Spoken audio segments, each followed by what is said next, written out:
Cuando una palabra te es revelada, en ese momento todo cambia. Una forma en la que nosotros podemos estudiar la palabra de Dios, porque hay muchas formas de estudiarla.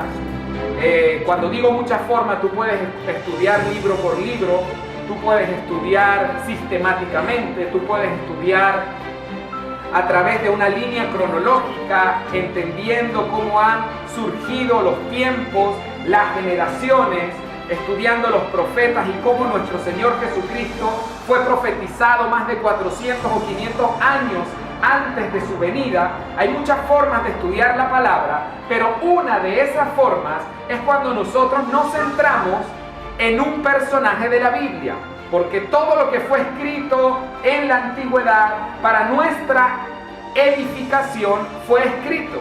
Cuando nosotros hablamos de un hombre o de una mujer de la Biblia, por ejemplo, ahorita estábamos acá en el audiovisual y Gaby me dice, a mí me gusta mucho la vida de Esther.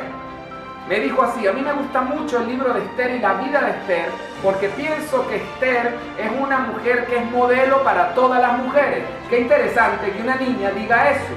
Para poder decir eso es porque ella en algún momento de su vida, o sus padres o ella misma, ha tenido contacto con el libro de Esther, conoce la vida de Esther, qué fue lo que ocurrió en la vida de Esther, para que ella pueda decir, a mí me gusta la vida de Esther. Es interesante eso. Yo anhelo que mis hijos conozcan los personajes de la Biblia, conozcan cuáles fueron los hechos que esos personajes tuvieron que vivir, de qué manera Dios los llamó, cuáles fueron sus fortalezas, también sus debilidades, porque toda esa información le añade sustancia a la fe de cada uno de mis hijos o de cada uno de nosotros. ¿Estamos de acuerdo con esto? Hay un personaje que es el que hoy vamos a hablar, se llama Esteban. No se habla mucho acerca de la vida de Esteban, pero dicen muchas personas que han estudiado la vida de este hombre, que este era un hombre joven. Fue el primer mártir de la iglesia. Fue un hombre del cual cada uno de nosotros tiene mucho que aprender. Les voy a pedir que me acompañen al libro de los Hechos, capítulo 6, desde el verso 1 en adelante, y vamos a ver en qué momento aparece Esteban, qué es lo que podemos extraer de Esteban para poder nosotros vivir vidas sobrenaturales. No sé si ustedes se dieron cuenta que cantamos una canción esta mañana que decía, yo brillaré. ¿Se acuerdan de ese coro? Yo brillaré, yo por ti, Señor, yo brillaré. ¿Cuántos anhelan brillar para el Señor? ¿Saben que eso es posible? Que una persona puede brillar para el Señor.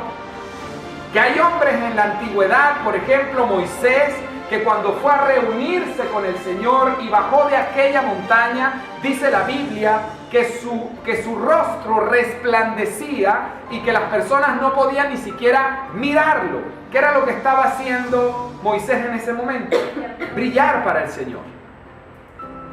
Por ejemplo, la sombra de uno de los discípulos del Señor Jesucristo sanaba. Y yo soy de las personas que pienso que mientras más comunión nosotros tenemos con nuestro Padre Celestial, más lo van a notar las personas que están a nuestro alrededor. Llega un momento en que las personas te dicen, tú tienes algo, tú eres diferente, no sé qué tienes, hay un brillo en tus ojos, no sé por qué tú marcas la diferencia, tú no eres como el común denominador.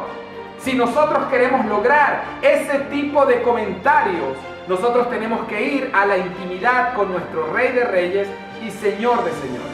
Porque es ahí donde Él derrama de su sabiduría, de su poder, de la unción de su Espíritu Santo. Es ahí donde Él nos ensancha. Todo se trata de Él y de la intimidad que nosotros podamos tener con Él. ¿Estamos de acuerdo hasta este punto?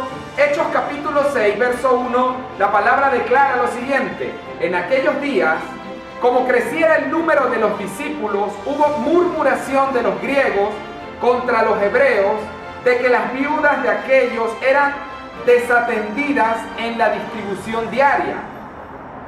Entonces los 12 convocaron a una multitud de discípulos y le dijeron, no es justo que nosotros dejemos la palabra de Dios para servir a las mesas. Buscad pues, hermanos de entre vosotros, a 7 varones de buen testimonio, llenos del Espíritu Santo y de sabiduría, a quienes encarguemos de este trabajo. Y nosotros persistiremos en la oración y en el ministerio de la palabra. Agradó la propuesta a toda la multitud y eligieron, ¿quién dice ahí? Esteban. Esta es la primera vez que este personaje aparece en la Biblia. No se habla mucho de Esteban, pero lo que estaba ocurriendo era lo siguiente: la iglesia comenzó, la iglesia arrancó, y cuando la iglesia arranca y comienza a crecer, también comienzan a crecer las necesidades. Por eso es tan importante que nosotros tengamos la disposición a entender los tiempos en los que nosotros estamos viviendo, la forma como Dios de alguna u otra forma pone tanto el querer como el hacer en nuestro corazón y nos injerta dentro de una visión, porque en la medida en la que esa visión crece, también crecen las necesidades. ¿Cuáles eran las necesidades? Los apóstoles estaban haciendo absolutamente todo el trabajo. Ellos predicaban, ellos preparaban, ellos servían, ellos hacían absolutamente todo. Pero como esto no es un trabajo de 1, 2 o 5 personas, pues obviamente, aunque ellos eran hombres enviados por el Señor, no tuvieron la capacidad para poder abastecer todas las necesidades. Entonces dice la palabra que los griegos estaban murmurando porque las viudas eran desatendidas en la distribución diaria. ¿De qué habla esta distribución diaria? En el momento en el que arrancó la iglesia, las personas se metieron tanto con la iglesia, la consideraron tan importante, que empezaron a compartir los alimentos, a administrar los recursos, a hacer todo lo que tenían que hacer. Y bíblicamente hablando, la iglesia siempre debería tener un remanente o siempre recursos para poder atender a las viudas que tengan buen testimonio. ¿Ok? Las viudas que tienen buen testimonio, por el hecho de que no se pueden sostener, pues definitivamente la iglesia está llamada a atenderlas. ¿Estamos de acuerdo con lo que estamos hablando?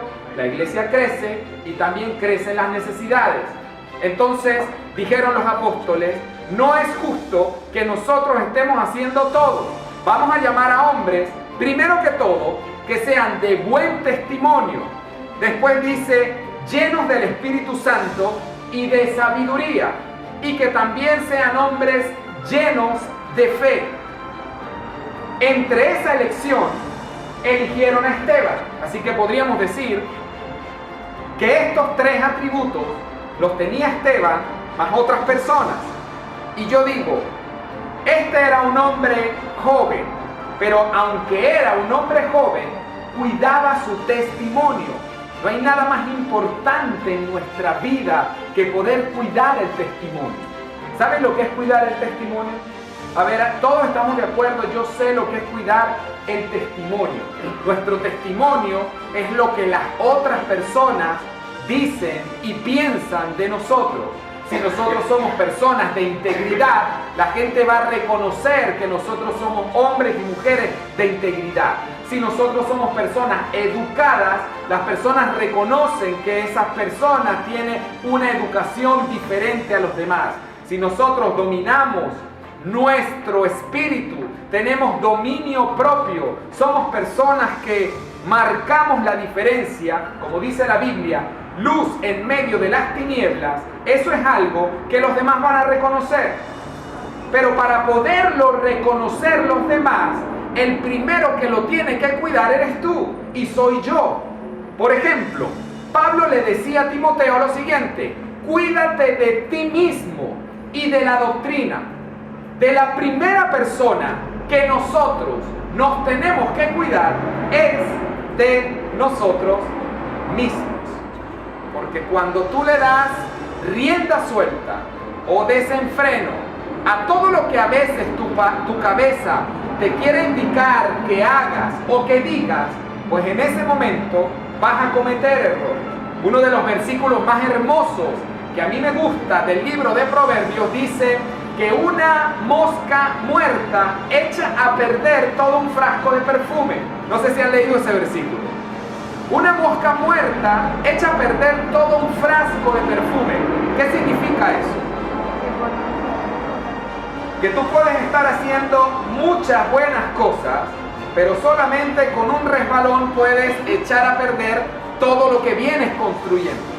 Así que en nuestra vida, cada día que nosotros conocemos al Señor, un olor fragante delante de su presencia va saliendo de nosotros. Tenemos que cuidarlo. Y eso significa cuidar nuestro testimonio. Nuestro testimonio lo tenemos que cuidar nosotros mismos 24 horas, 7 días a la semana. ¿Estamos de acuerdo? Amén. Lleno del Espíritu Santo y lleno de sabiduría. Ese era Esteban. La llenura del Espíritu Santo no es una experiencia sobrenatural. No es cuando te imponen manos y de repente tú te caes o respiras así agitado y dices, ya fui lleno del Espíritu Santo. No, la Biblia dice, no os embriaguéis con vino en lo cual hay disolución. Antes bien, sed llenos del Espíritu Santo. ¿Cómo hacemos para ser llenos del Espíritu Santo? Y la comparación que hace Pablo es con el control que ejerce el licor sobre una persona que está totalmente ebria. ¿Han visto cómo una persona ebria no se vale por sí mismo? El licor lo está controlando, dice y hace cosas que sobrio no diría ni las haría. Es el licor lo que controla a esa persona y no la persona lo que controla lo que se está tomando. Hasta este punto, ¿estamos de acuerdo? Pero Pablo hace la comparación y dice, de la misma forma como el licor controla al borracho, yo quiero que el Espíritu Santo te controle a ti. Yo quiero que el Espíritu Santo los controle a todos ustedes. Porque cuando nosotros poco a poco vamos creciendo, esa sensibilidad a la voz del Espíritu Santo se va haciendo mayor. ¿Verdad que a veces el Espíritu Santo te dice, eso que vas a hacer, no lo hagas? Y tú, bueno, pero yo creo que Dios no es así, tampoco es que Dios sea así. Y das un paso y el Espíritu Santo te vuelve a decir, alerta, te inquieta, y tú dices, yo creo que Dios no es así. Y das el segundo paso y llega un momento en donde ya no escuchas la voz del Espíritu Santo, porque Él ya te habló una vez, te habló 2 veces, y ya de ahí en adelante tú te vas por tus propios medios, y lleno del Espíritu Santo no podemos decir que estamos si nosotros no atendemos a la voz del Espíritu Santo. A ver, ¿entendemos lo que estamos diciendo en este momento? Porque el Espíritu Santo habita en nosotros. Él ha hecho tabernáculo en nosotros. Él vive en nosotros. Una vez yo enseñando acerca del Espíritu Santo, había un amigo, un discípulo que estaba comenzando, pero ya tenía 1 o 2 años allá en la isla de Margarita, y él me decía, yo no entiendo por qué yo ahora me reúno con mis amigos de antes, ellos comienzan a beber, yo a veces los acompaño, y comienzan a hablar de mujeres, y de los rines de los carros, y de los modelos que están de moda, y todo lo demás, y yo ya no me siento igual. ¿Por qué yo no me siento igual cuando eso era lo que antes a mí tanto me apasionaba? Y yo le respondí y decía, bueno, pero ¿qué haces tú llevando al Espíritu Santo a ese tipo de reuniones? Dale gracias a Dios que no te sientes igual, porque ahora el Espíritu Santo vive en ti. Pero antes el Espíritu Santo no vivía en ti. Y porque no vivía en ti, tú disfrutabas ese tipo de conversaciones, aunque sean conversaciones que le faltaban el respeto a tu esposa y también a tus hijos. Pero hoy en día que el Espíritu Santo está en ti, pues Él va contigo a todas partes, te redarguye, te advierte, te habla. Y cuando nosotros nos hacemos sensibles a la voz del Espíritu Santo, podemos decir que ese tanque se está llenando. No os embriaguéis con vino, dijo Pablo, en lo cual hay disolución. Antes bien, sed llenos del Espíritu Santo, lleno de sabiduría y lleno de fe. tenemos que hablar mucho acerca de lo que es la fe. La fe es la certeza de lo que se espera, es la convicción de lo que no se ve. Pero todos acá estamos anhelando que el Señor cada día nos utilice de una manera más poderosa. ¿Estamos de acuerdo o no? ¿Tú quieres ser utilizado por el Señor? Yo sí. Y todo lo que el Señor me enseñe para poder ser utilizado en sus manos, pues yo le voy a prestar minuciosa atención, y si hay que hacer cambios en mi vida, pues le pido al Señor que me los muestre y que yo tenga la determinación de hacerlo, porque yo quiero ser una poderosa arma en las manos del Rey de Reyes y Señor de Señores. En el verso 8, por favor, acompáñenme, la palabra dice: y Esteban, lleno de gracia y de poder, hacía grandes prodigios y señales entre el pueblo. Imagínense, un hombre que fue designado para atender a las viudas, dice la Biblia que él era lleno de gracia y lleno de poder, y a través de él el Señor hacía grandes prodigios y señales entre el pueblo. Esteban no era cualquier personaje, aunque era joven, era un hombre con enfoque. Y no hay nada mejor que ver una juventud enfocada, que puedan poner sus ojos en el Señor Jesucristo y puedan comprobar que hasta pueden caminar sobre las aguas. ¿Cuántos lo creen? Amén. Dice acá, verso 9, entonces se levantaron unos en la sinagoga llamada los Libertos y de los de Cirene, de Alejandría, de Sicilia y de Asia, disputando con Esteban. Dice el verso 10, pero no podían resistir a la sabiduría y al espíritu con que hablaba. Qué interesante esto. Es tan interesante el hecho de que, por ejemplo, la Biblia dice que nosotros tenemos que estar siempre preparados para presentar defensa con mansedumbre ante todo el que os demande razón de la fe que está en nosotros. ¿Qué quiere decir la palabra? Tienes que estar preparado. Tienes que conocer la doctrina, tienes que conocer la palabra, tienes que esgrimir la palabra correctamente, porque toda la persona que te demande razón de la fe que está en ti, tiene que ser ministrada en amor por todo el contenido y la sustancia que nosotros tenemos como hijos del Rey de Reyes y Señor de Señores. La única forma en la que esa sustancia cada día sea más poderosa es cuando tú entiendes que Dios te ha llamado a ser único y no parte del montón. No hay tercera opción. O eres único o eres parte del montón. Y el que quiera crecer, pues que crezca, porque la Biblia dice que el que esté falto de sabiduría, que la pida en oración y que Dios nos dará de forma abundante, porque el Señor quiere ensancharnos continuamente. Pero si yo no he entendido lo importante que es representar al Rey de Reyes y Señor de Señores en cualquier lugar, una persona te puede hacer una pregunta y no quiere decir que tenemos que conocer la Biblia de pasta a pasta para poder defender. Esteban era un joven, 17, 19, 20 años, eso era lo que tenía. Pero Dios hacía señales, prodigios, y nadie podía resistir la sabiduría que Dios había depositado en aquel hombre. ¿Cuántos quieren vivir así? Yo lo quiero, lo quiero, lo quiero y lo quiero. Verso 11. Entonces sobornaron a unos para que dijesen que le habían oído hablar palabras blasfemas contra Moisés y contra Dios. Y soliviantaron al pueblo y a los ancianos y a los escribas, y arremetiendo lo arrebataron y lo trajeron al concilio. Dice acá, verso 13, y pusieron testigos falsos que decían: este hombre no cesa de hablar palabras blasfemas contra este lugar santo y contra la ley. Pues le hemos oído decir que Jesús de Nazaret destruirá este lugar y cambiará las costumbres que nos dio Moisés.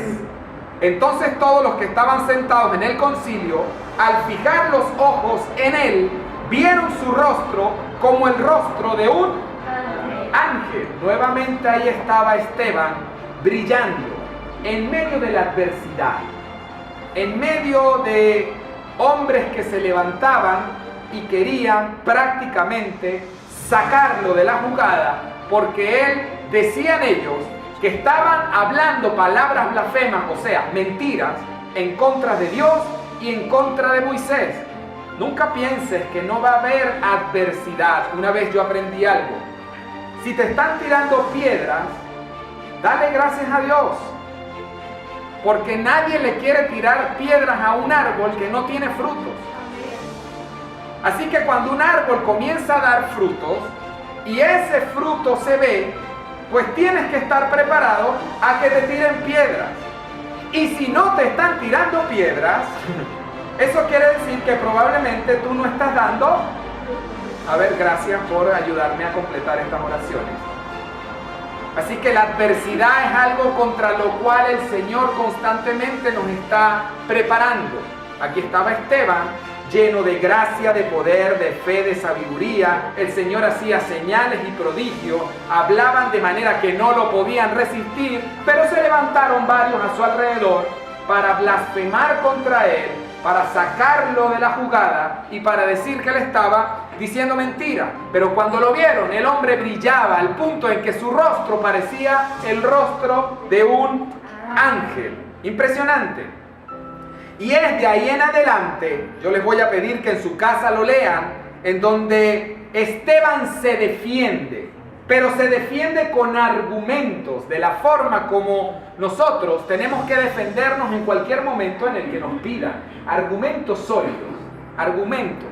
Ahí están diciendo, Esteban está diciendo mentiras acerca de Dios y acerca de Moisés, acerca de nuestras costumbres, acerca de Jesús. Pero en esa defensa, cuando él se levanta y empieza a hablar, por ejemplo, dice acá que en su defensa Esteban habló de Abraham. ¿Cuántos conocen quién es Abraham? ¿Quién es Abraham? El padre de la fe. Abraham es el padre de la fe. Pero Esteban habla de Abraham y habla de una forma libre, porque sabe de lo que está hablando. Abraham fue llamado y el Señor en una teofanía le dijo: vete de tu tierra y de tu parentela al sitio que yo te voy a enviar. Tu descendencia será grande, más grande que todas las estrellas que están en el cielo. No la podrás contar, así como no puedes contar los granos de arena que están en el mar. Y ahí estaba Esteban hablando de Abraham con autoridad y conocimiento, porque sabía quién era Abraham. Por eso me llamaba tanto la atención de lo que me decía Gaby. A mí me gusta la vida de Esther. Que nosotros podamos decir: a mí me gusta la vida de Abraham, por ejemplo. Porque es un hombre de fe, porque es un hombre que le creyó al Señor, porque salió de su casa sin saber a dónde iba. Sin embargo, el Señor le dio una palabra y él recibió esa palabra y comenzó a caminar en fe. En esa defensa, Esteban habló acerca de José. ¿Cuántos conocen quién es José? Es tan impresionante la historia de José. Cómo fue vendido por sus hermanos, porque el Señor le entregó un sueño en donde sus hermanos y también sus padres y toda la nación de alguna u otra forma se postraría delante de él.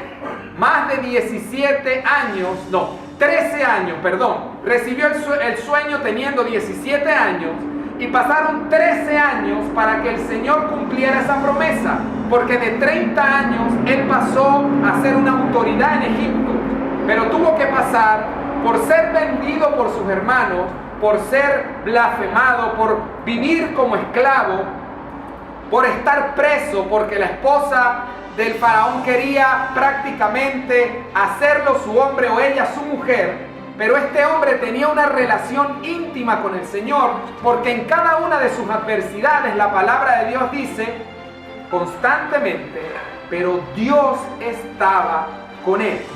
Es tan hermoso pasar por desiertos, pero saber que Dios está contigo. Porque cuando vienen desiertos a tu vida y tú sabes que Dios está contigo, tú simplemente estás buscando el para qué estás ahí esperando el límite de salida como lo hemos aprendido, y cuando tú sales de ese lugar le das el honor y la gloria al Rey de Reyes y Señor de Señores, porque reconoces que su presencia está contigo. En su defensa también Esteban habló de Moisés como un libertador, un hombre que también de una forma sobrenatural salió un decreto cuando él nació de que tenían que eliminar a todos los niños. Sin embargo, su madre lo vio tan hermoso y era hermoso a la presencia de Dios, que esta madre de una forma estratégica lo metió en una cesta y lo echó en un río. Imagínense tirar a un niño río abajo. Por favor, pensemos en eso por un momento. Toma uno de tus hijos, imagínatelo cuando era pequeñito. Y porque tú sabes que hay un decreto en el que van a eliminar a todos los niños, tú metes a tu hijo en una cestica y lo pones en un río, que me imagino que iba muy lento, pero era un río al final. Y echó a su hijo río abajo. Y de manera providencial, eso quiere decir que Dios guiaba el río. Este río llegó a donde una mujer lo recogió, lo tomó, lo instruyó, lo educó, lo ensanchó en toda sabiduría y conocimiento de los egipcios, hasta el momento en el que este niño se hizo hombre, salió de Egipto y Dios se le apareció para decirle que a través de él Dios haría señales y prodigios para poder liberar a un pueblo que tenía años de esclavitud. Pero fue un hombre utilizado por Dios. Y en esta defensa también Esteban habla de Moisés, imagínense, y habla con autoridad, porque le habían dicho que él estaba diciendo mentiras acerca de Dios y acerca de Moisés. Ustedes creen que yo no sé quién es Moisés. Yo les voy a decir a ustedes quién es Moisés. Y ahí estaba Esteban defendiendo la fe. Pero no solamente habló de Moisés, también habló de su sucesor, que era Josué. ¿Cuántos saben quién es Josué? Josué fue un hombre que por sucesión y autoridad, y quiero decirles algo interesantísimo, a los que les apasiona la vida de Josué y lo empiezan a investigar, no en el momento en el que la Biblia dice en el índice libro de Josué, y Dios le habló a Josué y le dijo lo siguiente: así como estuve con Moisés, estaré contigo. No, cuando tú empiezas a buscar a Josué en los primeros 5 libros de la Biblia, vas a ver que Josué siempre estuvo como un alumno de Moisés, aprendiendo cada uno de sus movimientos. Y eso era algo que Dios siempre estaba viendo. A donde iba Moisés, él se movía. Cuando Moisés hacía algo, él lo observaba. Y en cada momento era un hombre puesto bajo autoridad, porque nunca podrás estar sobre las cosas que Dios tiene para tu vida hasta que no aprendas a estar bajo las cosas que Dios ha puesto sobre tu vida. No sé si me entendieron eso. Principios de autoridad de reino. Y Josué era un alumno por años estuvo ahí aprendiendo. Cuando entraron a la tierra prometida, que Moisés no entró, el que entró fue Josué. Y Josué tuvo la tarea de conquistar y administrar la tierra prometida para todo el pueblo de Israel, porque Dios estaba a través de él cumpliendo su promesa. Pero fíjense algo interesante. ¿De quién está hablando Esteban? De puras águilas.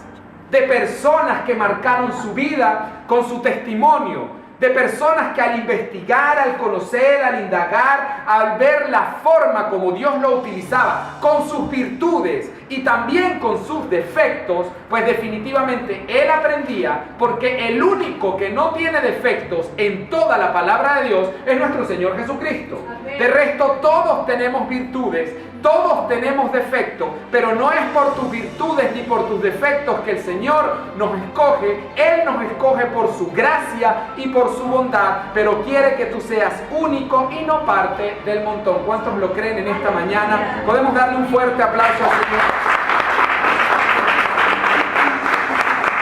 En su defensa él también habló de David. Qué hermoso el testimonio del rey David. Ver al rey David en sus luchas, en sus momentos buenos, en sus momentos malos, cómo Dios utilizó cada uno de sus testimonios, de sus pruebas, para poder extraer de él esos salmos que a veces nosotros al leerlos decimos: Señor, esto es lo que yo te quisiera decir si tuviera las palabras para poder decírtelo. ¿Cuántos han sentido eso? Señor, esto es exactamente lo que yo siento, lo que dijo David en este salmo. Pero fue a través de procesos fuertes, a través de los cuales Dios tuvo que someter al rey David, que comenzó siendo un pastor de ovejas, pero el Señor tenía sobre él una dinastía completa para hacerlo rey. Fue a través de esos testimonios que hoy en día nosotros podemos disfrutar de esa riqueza.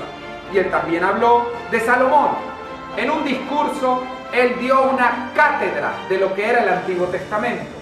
Porque cuando David quería construir y le pedía al Señor, y el Señor le proveía de todo lo que necesitaba, sin embargo Dios le dijo: no me vas a construir tú, me va a construir es tu hijo. Aunque yo no habito en templos hechos de hombres, el que finalmente construyó fue Salomón y no fue David. Y en su defensa, él también habló de nuestro Señor Jesucristo. ¿Qué quiero decir con todo esto? Porque yo les invito a que en casa podamos leer este discurso de forma detenida y de poder ver, porque cuando yo veía este discurso en unos días atrás, el Señor me hablaba, y obviamente que aunque nosotros hemos sido salvos por gracia, por medio de la fe, cuando una persona se prepara, está en una posición en la que Dios más le puede utilizar. Esto es algo, yo podría llamar algo justo. ¿Ustedes creen que eso es justo? De una persona que se prepara. O sea, quiero decir algo. El diligente tiene beneficios que el negligente no tiene. ¿Sí o no? En todo. Tú vas a la universidad y no estudias, no esperes sacar 20 puntos. No los vas a sacar. ¿Quién va a sacar 20 puntos?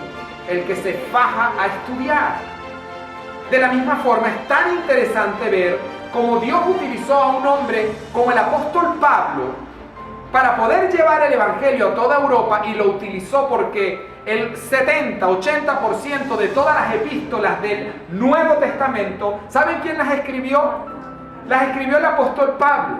Y era un hombre que no había caminado con Jesús, como caminó Pedro, como caminó Juan, como caminó Santiago. Pablo no caminó con el Señor, sin embargo era un hombre preparado. Y por ser un hombre preparado, pues Dios lo utilizó como una poderosa herramienta. Esta mañana, esta enseñanza es un desafío. Un desafío, queridos hermanos, para que cada uno de nosotros pague el precio que tenemos que pagar. Porque en la medida que nosotros pagamos ese precio, el Señor nos utiliza. Porque es algo justo delante de la presencia de Dios. Es algo justo. El hecho de que yo disponga mi corazón, no me tome mi fe como un entretenimiento que yo tengo los domingos, en donde yo voy a un lugar para aprender cosas acerca de Dios. Cuando Dios es 24/7 y quiere vivir en nosotros y nosotros en Él constantemente. Despertarnos y decirle: gracias, Señor, ¿qué tienes para mí hoy?